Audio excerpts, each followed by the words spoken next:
Good. So good morning.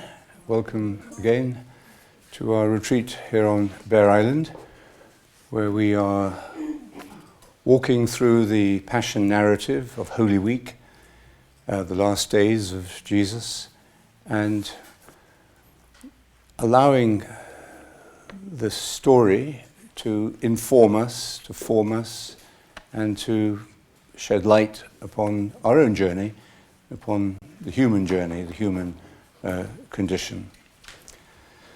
And the little group here that's here for the week on retreat, I've invited them to write some haikus, short little poems, and maybe those of you joining us online might like to think of this as well. You probably have slightly busier lives than we do here on Bere Island during this retreat, but writing a haiku is a nice contemplative way of coming into the present moment and to be come in, Grace. Sorry. Coming into the present moment and sort of not capturing maybe, but reflecting, holding with a light touch, holding a moment of perception, a moment of grace, a moment of awareness. So here, they're very different, and normally they're just 3 lines, but our group here is being a little, what's the word? Singular in the way they are interpreting that, but 3 lines gives you a little frame, discipline to work with. Anyway, these are a couple. The lamb, we're surrounded by lambs here at the moment on Bere Island. The lamb towards me ran. Oh joy, he wants to greet me. His hidden friend jumped out. I'm always struck by the way, newborn lambs have such energy, and they just they don't know where to put it, and they just run from one end of the field to the other and do a little jump and turn around and run back. They seem to hit middle age very quickly, and within a few weeks they're just munching grass all day long. So a warning to us all. And this is another one. Nice soft day, he says. A soft day in Ireland is a day where it's raining, but raining very gently, almost like a misty kind of rain, and explains the Irish, beautiful complexion the Irish have, somebody told me. Nice soft day, he says. Is that what it is, I say? The babbling streams, now waterfalls. Okay. We've had it. Very good. Well, yesterday we were looking at Gethsemane, that moment in the dead of night when Jesus went with a group of his disciples and went further into solitude with 3 of them to pray on this last night and his confrontation with his fear of death, and with, I suppose we would say, the experience of failure or the experience of oppression, which we can all identify with at certain moments in our lives. And we saw that his heart was breaking within him. He was physically desperate when anxiety and fear overcome us. We feel this in our bodies, not just abstractly. And the whole of the Passion narrative really is an expression of the fact that we are embodied beings, that we find meaning in and through our bodies, not just in some kind of abstract intellectual way. And that meaning is not just an explanation, the answer. You may remember in the Hitchhiker's Guide to the Universe, which to the Galaxy, yes, thank you. I was going to say Hitchhiker's Guide for the Perplexed, but that's Maimonides. Hitchhiker's Guide to the Galaxy. This was a very funny book there's a race that is trying to find out the meaning of the universe, and they have the greatest computers in the cosmos at work, and they work for millions or billions of years. And finally, there's a sign that it's going to deliver, finally, the answer to the universe. What is it all about? So they all gather around, and then the computer delivers its answer, and the answer is 42. So that may be the meaning of the universe, but we don't know what that means. So meaning isn't just an answer. It's not just an explanation. Maybe in our belief system, I was speaking the other day about the distinction between belief and faith. Well, our belief system gives us some symbols and ideas about how to make the decisions we need to make, how to base our criteria for living. But it doesn't give us the answers that we would like to have written in the back of the book. Because meaning itself is the experience of connection, or the perception of connection. It's knowing that we are connected, and the body is our primary means of connection. Most of our communication with each other is non-verbal. So if we are not embodied and our minds are not in touch with that physical dimension, we're going to lack or have a weak sense of this connection. And without connection, we suffer from meaninglessness. A friend of mine who worked many years with the dying told me that dying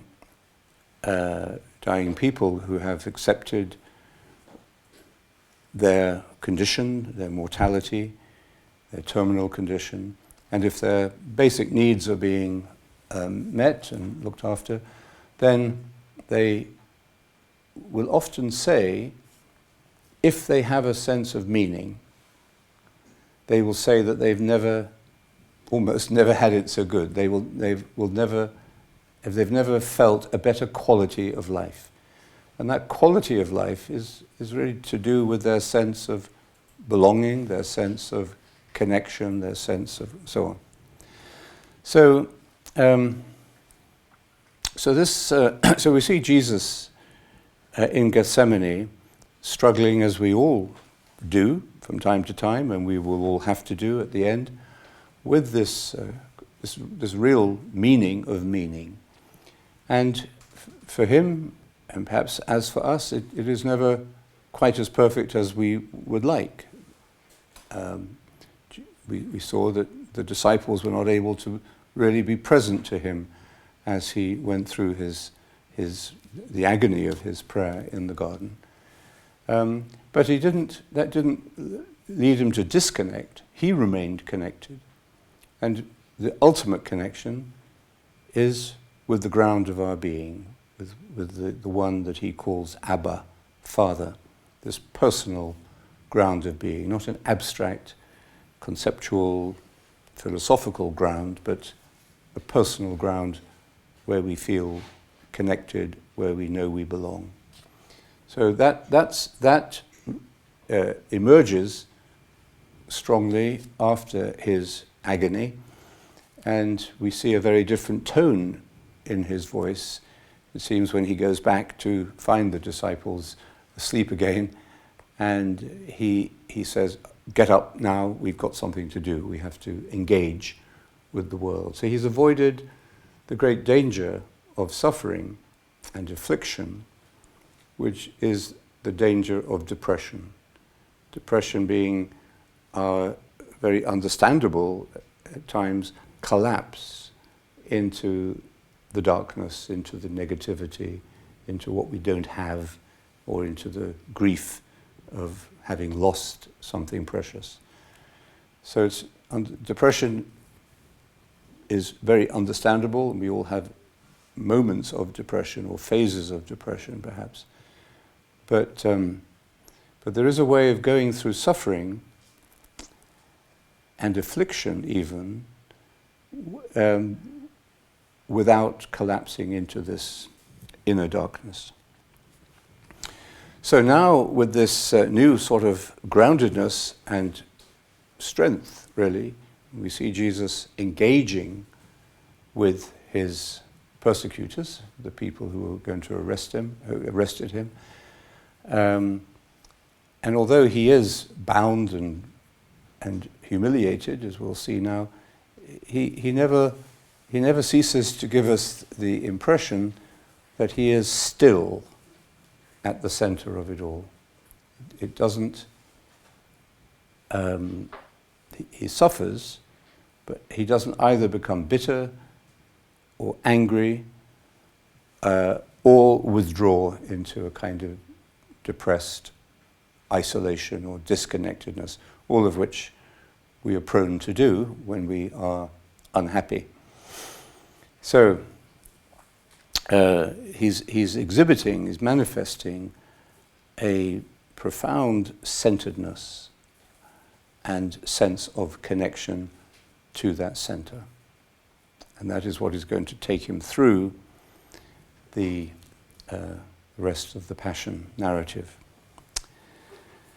So now we move to the next scene in the story, which is the trial.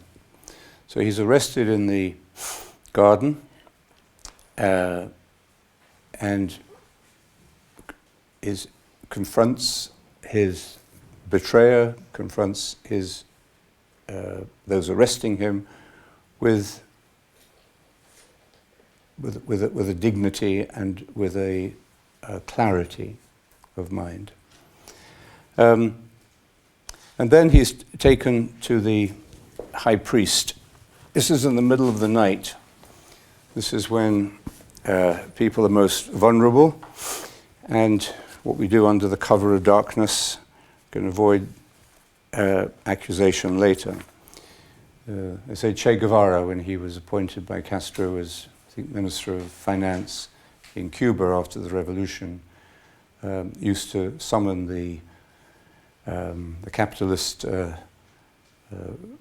estate owners to his office in the middle of the night and give them the ultimatum. Either they sign this paper handing over their property to the state or else. And doing that in the middle of the night to make, makes you even more anxious and vulnerable and frightened, of course. So these are the conditions in which they led Jesus away to the high priest's house, where the chief priests, the elders, and the doctors of the law were all assembling. So here we have the full panoply of power. These are all the establishment. These are the top guys, and all guys, of course, top guys, all assembling. Peter followed him at a distance. It's a nice counterpoint. Peter, who is the kind of the leader of the apostles, but also a man with feet of clay and some instability himself, follows him alone. And he remains there sitting among the attendants, warming himself at the fire. So the scene is very dramatic. Even we can imagine the crowd of the lawyers and the priests and the serving people there, all must have been got up late at night to look after them, and the fire burning there in the cold. The chief priests and the whole council tried to find some evidence against Jesus to warrant a death sentence, but they failed to find any. Many gave false evidence against him, but their statements did not tally. Some stood up and gave this false evidence against him.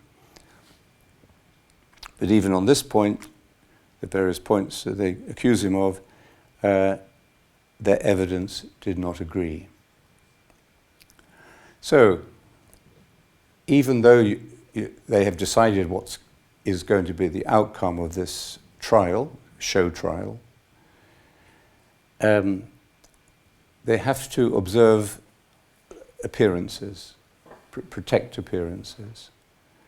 What we see here is a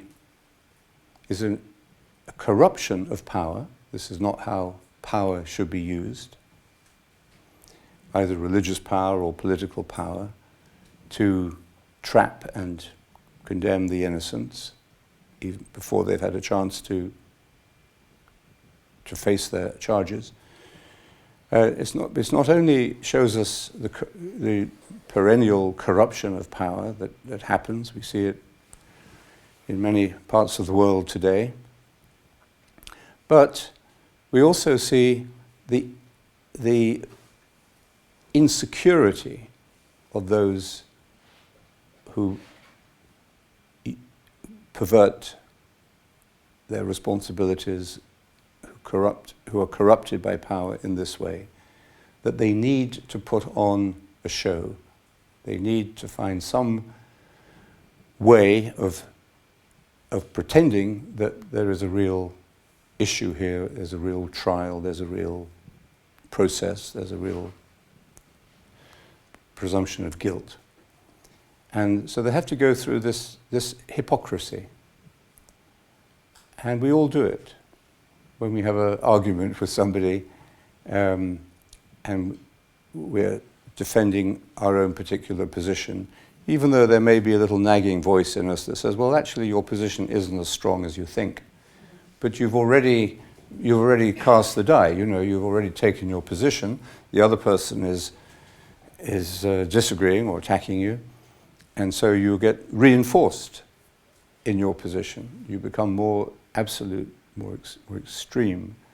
And in the end, you'll twist the facts or leave out facts in order to prove your point. All that matters is that you are seen to win. But on the other hand, you also have to be seen to win according to the rules. So there's nothing we do, however immoral it may be, that we don't find some justification for.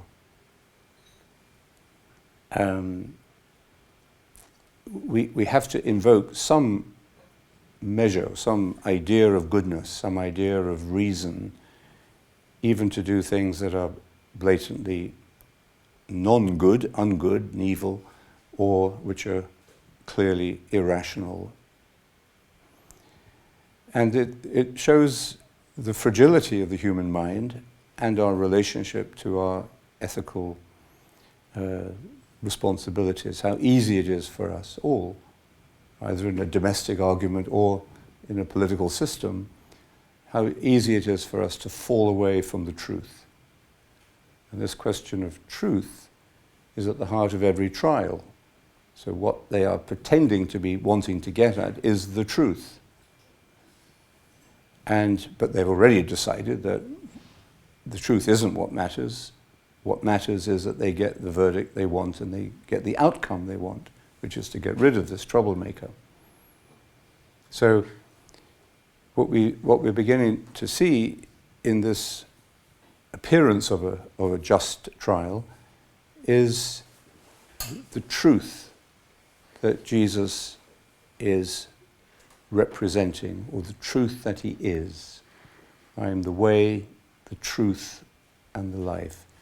And remember, truth, like meaning, is not an answer or an explanation.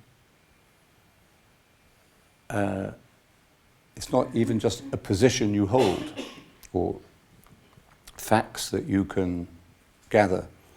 So what is truth? This is what we are invited to discover. We can see the destruction of truth in this process, in the injustice. Truth is always related to justice. So we can see that immediately truth is the casualty of this unjust behavior. So we can see what it is not, but we're being introduced to the perception of what truth really means. So they failed to get this superficial agreement. But then the high priest stood up in his place and questioned Jesus. Have you no answer to the charges that these witnesses bring against you? So even though the charges or the evidence of the witnesses was clearly contradictory and flawed, nevertheless, these are what he presents to Jesus.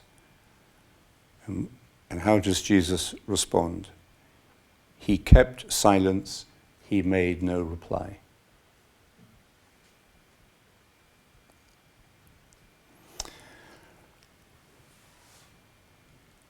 Again, the high priest questioned him. They've got to get some response. Are you the Messiah, the Son of the Blessed One? And then Jesus does reply, strangely and surprisingly. Jesus said, I am. So his fate is sealed. But he says it. And you will see the Son of Man seated on the right hand of God and coming with the clouds of heaven. Well, the high priest then puts on this show of outrage. He tore his robes and said, "We don't need to. Do we need to call further witnesses? He has. You've heard the blasphemy. Jesus is executed for blasphemy. What is your opinion?" Well, not surprisingly, their judgment was unanimous. He was guilty and should be put to death. So, quite an economical trial. Doesn't drag on for weeks. So, but it's surprising to us because in Mark's Gospel, especially, there's what's called the secrecy motif or the Messianic secret.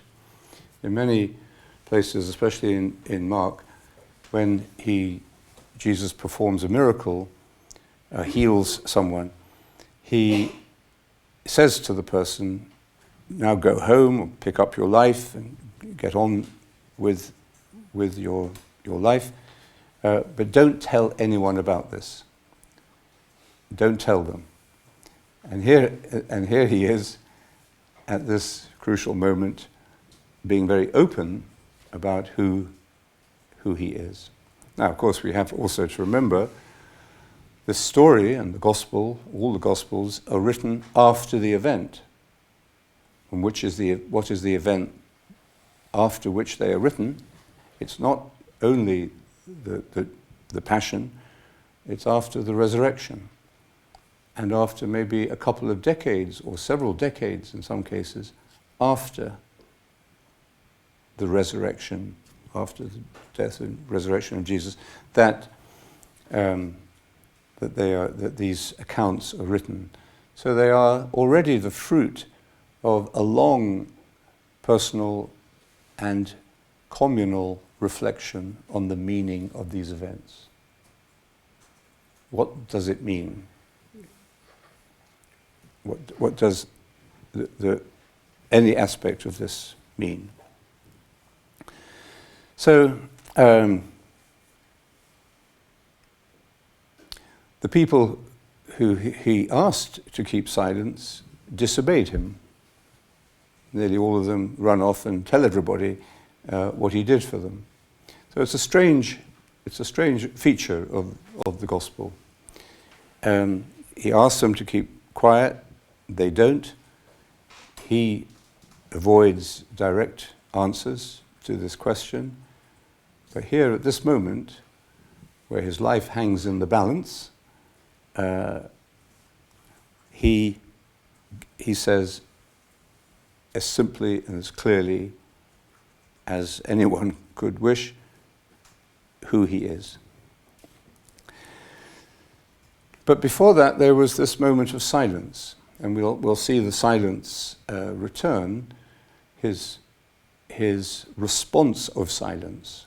Silence isn't just, his silence is not an evasion not a running away. It's a response.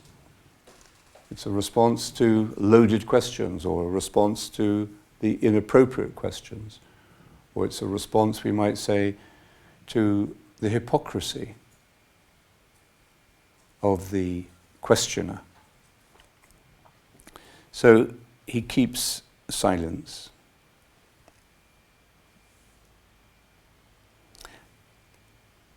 It's very difficult to give an answer, a verbal answer, to the kind of questions that really matter in life. The questions that Jesus is being asked here. We can only answer questions according to the categories that we have at hand. And the categories need to be shared, there need to be a common understanding of what they mean. Otherwise we're not communicating. This is the problem of language and thought, that the nuances and the meaning of words and terms like Messiah, for example, may be very different for different people. So we're as far as language, or what we call theologically the cataphatic response, that means giving an answer or an illustration or using words or thoughts, concepts, ideas, images to respond to the question. This cataphatic approach depends upon a shared system of understanding, a shared language, a common understanding. One of the problems we have today is that we are rapidly losing this common language, and why it's so vital that we renew the language of faith, and the language by which we express and understand with others the meaning of the gospel. But if those stories are not present in the minds of the people we're talking to, as they are not present usually in the minds of the young, most of us here would have grown up with these stories. But if they're not there at all, if the common language isn't there, how do we communicate? Well, the answer is silence. It's silence that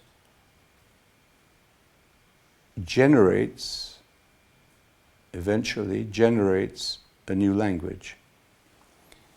If the words cannot be trusted, if the meaning of the words cannot be shared, then we have to go back to the beginning. We have to go back to the pure experience, which is not described, not illustrated, not conceptualized. And that's that experience of the ground of our being, of our connection with the personal ground of our being, and that is in silence. So the silence of Jesus that we see during this trial, and increasingly really throughout this the rest of the story, is not a negative silence. And that's why it's so loud and so powerful compared with the noise and the abuse and the screaming that is going on around him. So there are different kinds of silence if we think just of our own lives. There's the silence, the negative silence, where we have maybe been hurt, or something has made us angry or upset, and we withdraw from relationship with the person or the situation that caused this for us. We withdraw from it and refuse to communicate. And that's very obvious, especially if you're in the physical presence of someone who is retreating into that negative silence, you know immediately this is negative silence. Their body language, everything tells you. And it sours the relationship. And it betrays the fidelity that we all owe to each other and to the truth.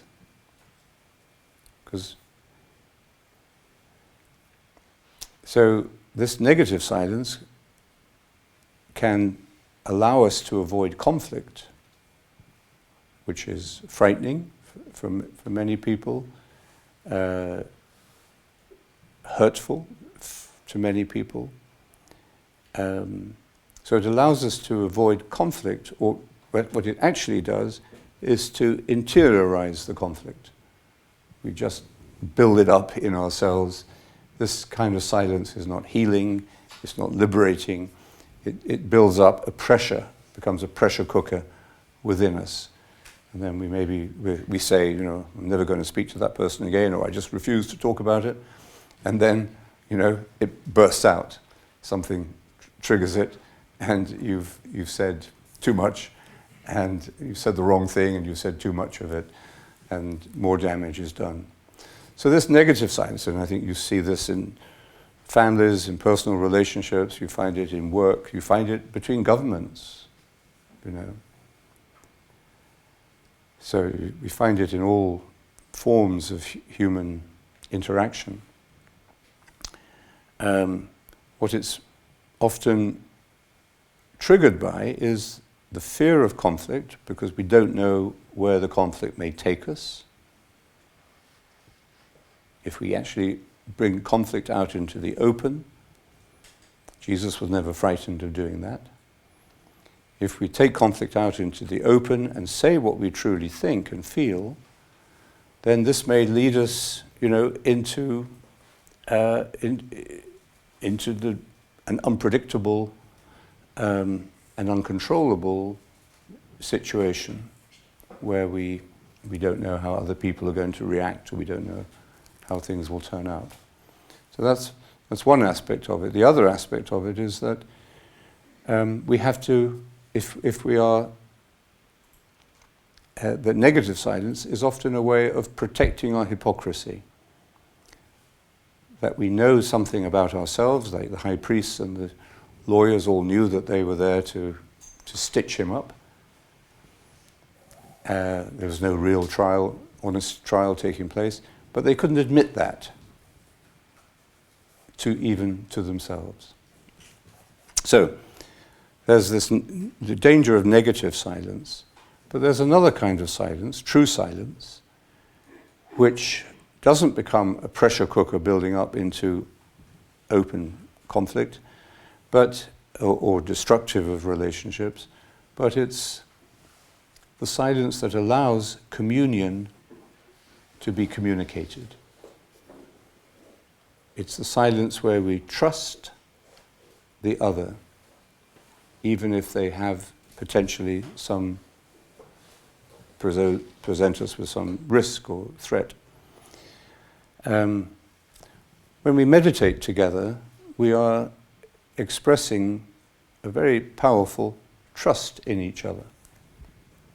I mean, at the simplest level, we're closing our eyes in the presence of people who might suddenly jump on you and, I don't know, steal your bag or take the glasses off your head or whatever. And although we laugh at that, but there are people and children as well who, for various reasons, find it terrifying to close their eyes. Like a prisoner once I heard about who, for weeks and weeks, who would join the meditation group, but could not close his eyes. Eventually he did, and what he was struggling with and frightened of came out later in conversation with the group leader. And children, maybe suffering some domestic situation, often, or can sometimes find it frightening to close their eyes. And of course, you shouldn't force them to close their eyes, But it's the first sign of trust. And then the deeper experience of trust is that we are silent together. And that we sustain this silence for a prolonged period of time. And in a way that goes against our natural suspicions of other people. There's always part of us that remains a little suspicious. Maybe this person is going to be a threat, maybe this person is going to get something out of me, whatever. So that suspiciousness, that reserve, that way of seeing other people as a danger decreases through the meditation, and with meditation on a regular basis together, you become surprisingly trusting and familiar with each other. You sort of recognize each other, even if you don't have much information about the people you've been meditating with every week. You don't know a lot about them, but you know them. And so silence, creative silence like this, has a great potential to heal us of our fear, our suspicion, and to open us to a deeper level of relationship. So one of the meanings that I think we can see in the narrative is silence, is the meaning of silence. And here for the first time we saw it perhaps also in Gethsemane, where Jesus prayed alone and in silence. But we see it very concretely here, where he can be silent and has the confidence to be silent in the right way. So immediately after this exchange, the verdict is given, and no further witnesses are needed. He's sentenced to death. And immediately it says, some began to spit on him, blindfolded him, and struck him with their fists, crying out, "Prophesy!" And the high priest's men set upon him with blows. Very quick, wasn't it? And because he had now become an outcast, he was no longer protected or part of their community. He wasn't even a troublemaker in their community. He was excluded from community, from human fellowship. And once that has happened, they become, that person excluded becomes dehumanized. And there may, and what you do to a non-human goes, you would hesitate to do to a human. This is why cruelty to animals, for example, is usually a sign that people have the potential to be cruel, abusive to other human beings. Anyway, so immediately after this verdict, he moves into this other category. So we now see him isolated. We have seen him in solitude, but still part of a community, still a citizen, as it were, and a member of a religious group with a religious identity. Now that has been stripped from him because of his blasphemy, and he's been dehumanized. Now he doesn't cease to be solitary. He's confidently centered in his own identity, his own uniqueness, which is what solitude means. But in addition to that, he has now become isolated. For most of us, that experience of exclusion, rejection, and isolation is terrifying, understandably. It's affliction. Every aspect of your identity, of your way of being in the world, has been twisted. Every aspect of it, when you're in his situation. So this is another insight into not only do we see different kinds of silence, different levels of meaning in this story, we also see different kinds of suffering and different kinds of cruelty.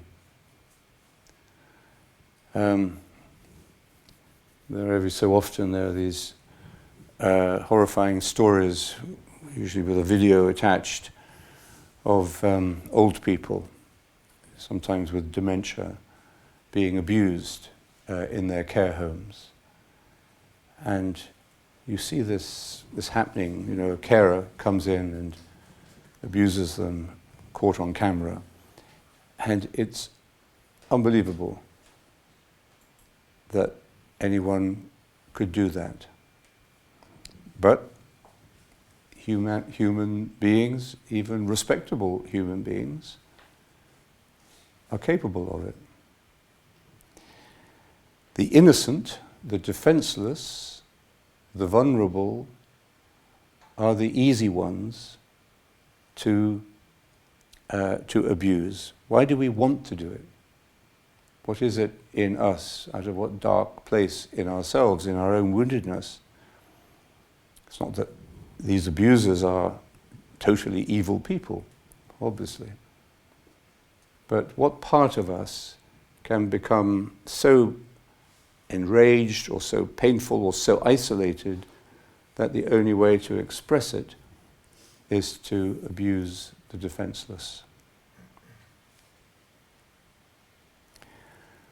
It's a way, of course, of hiding from our own lack of integrity, but also it's a demonstration of our own chronic loneliness.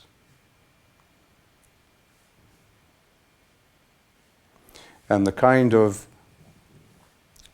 fellowship that you might enjoy with other people who are engaged in this kind of abuse, and that is often the case. You get a group of people who will beat up, a homeless person, or many stories in the concentration camps. So that looks like a fellowship. It's a fellowship of the isolated. It's a fellowship of the lonely. It's an inversion, contradiction of what human community should be. So even at that moment, which is a pretty dark moment in the story, because we not only feel empathy for Jesus in his crisis, but we also get this insight into the capacity of human nature to become dehumanized. So we're dealing with a dark force here. But then we see Peter. Peter is confronted by the serving girl, who seems to recognize him and says, "You're one of his followers, that Galilean guy's followers." And Peter, seeing what is happening to Jesus and what will happen to his followers, as a consequence, withdraws and denies Jesus 3 times, as Jesus had predicted. And later, after the resurrection, Jesus asked him 3 questions. Do you love me? He asks him the same question 3 times in slightly different ways. And Peter gets upset and says, "Look, I've really answered you twice." But it's his balancing out of this triple denial and his healing of it. What's important to remember is that this betrayal of Jesus, or his denial of Jesus, is he never gets blamed for it. Usually if somebody lets us down badly like this, denies us, betrays us, we may be open to reconciliation and forgiveness, but there is always a sense of blame. But there is no blaming in this story, even though Jesus has been pretty badly treated by everybody and thrust out into this state of affliction. He never blames anyone. He doesn't need to, because he hasn't been degraded. He's been socially degraded, psychologically wounded, but at the deepest level of his being, he remains who he is and knows who he is and is centered. So he doesn't accept this role of the victim in a way. Clearly he's a victim, but he doesn't identify with this role. And there's a message there for us. Because the struggle we often have with forgiveness arises from the fact that we have allowed ourselves, or it has happened, that we feel degraded at a deep center of our identity. Hurt, we would call it. We just feel very deeply hurt. But what that means very often is that we've understandably, it's not that we're to blame, but that we have allowed ourselves to be identified with this role, or this appearance of the victim. And that's what blocks us from forgiveness. So we have to heal and to leave behind that self-image.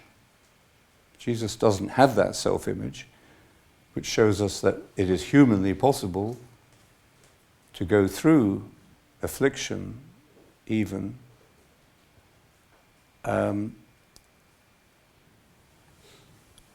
without collapsing into this negative image that has been created for us.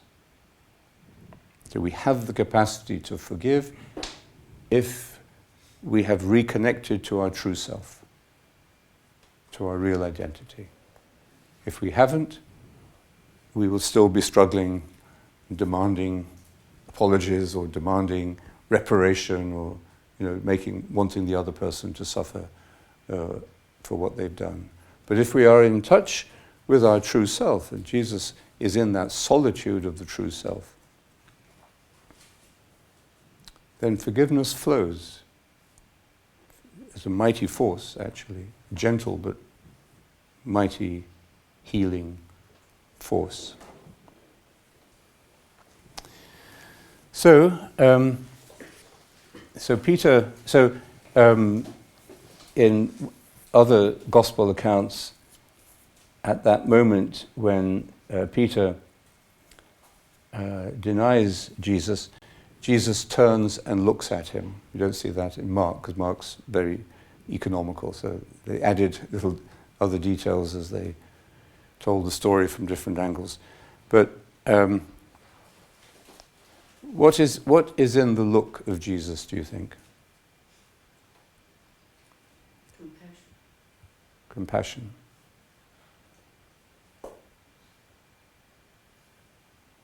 So not blame, not hatred. As you might look, if you imagine somebody in the dock and he sees somebody he hoped was going to defend him, turn against him, he would give him a look to kill. So we have to decide what kind of look Jesus gives, what kind of gaze Jesus bestows on Peter at this moment. Mark says he burst into tears. And what are those tears? Shame, sorrow, guilt, regret. We cry when we've lost control, when something becomes overwhelming. It's good to cry. But so it's not easy to give one simple explanation perhaps for what those tears mean, because we know it means all of these things. But what triggers the tears, we might say, is not only the self-accusation that we might feel when we've done something we regret, but also, more positively, that gaze of compassion that he felt on him just at the moment where he would have felt, I deserve blame, because I blame myself. Just when he would have no defense against being blamed by Jesus. At that moment, he doesn't get blamed. And I think this suggests the increasingly powerful contemplative consciousness that builds up in the story of the Passion narrative. And this moment of silence, the first moment of silence where Jesus does not give a reply to the high priest, is the beginning of this contemplative presence. And the second, I think, is in this moment of after his abuse by the guards and the denial by Peter. This gaze, which can only be a gaze of compassion, not of rebuke or recrimination. So we're beginning to sense, I think, that while all of this tragedy is taking place, and there's another part of the trial, which we will look at later this afternoon, with Pilate, while all of this is building up, these are external events building up towards their inevitable outcome. But what is also building up is this silent awareness, this fully silent presence that Jesus embodies, and that that's what makes him the center and the unshakable center, really, the still center. Not that it's unshakable, but it's the still center of the of what he's going through.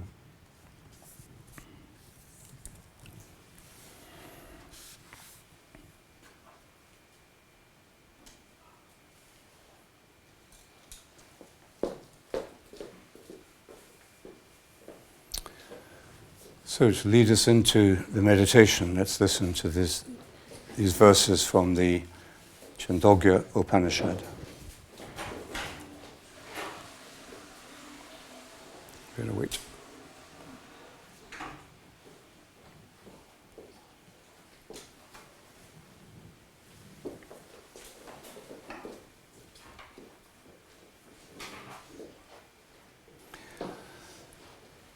All this universe is in truth Brahman. He is the beginning and end and life of all.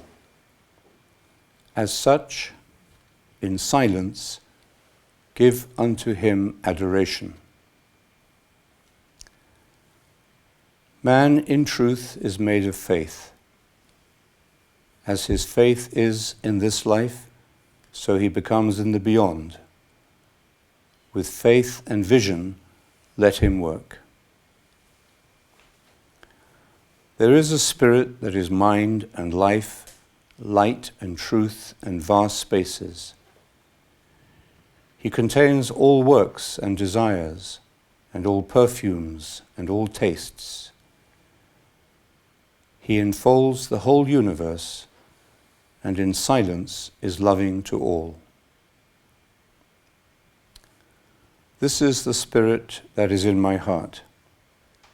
smaller than a grain of rice, or a grain of barley, or a grain of mustard seed, or of canary seed, or the kernel of a grain of canary seed.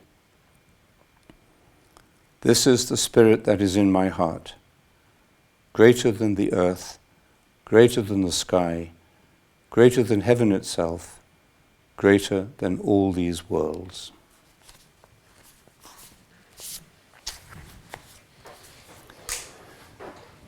So let's be open in silence now to this spirit in our hearts. Take a moment to sit upright, relaxed and still. Close your eyes lightly. And then silently, in your mind and heart, begin to say your word, your mantra, gently and faithfully. Ma, Ra, Na, Tha.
This is from the letter to the Philippians.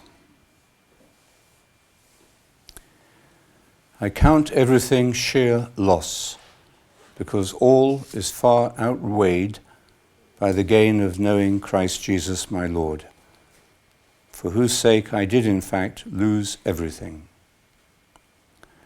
I count it so much garbage for the sake of gaining Christ and finding myself incorporate in him, with no righteousness of my own, no legal rectitude, but the righteousness which comes from faith in Christ, given by God in response to faith. All I care for is to know Christ, to experience the power of his resurrection, and to share his sufferings in growing conformity with his death, if only I may finally arrive at the resurrection from the dead.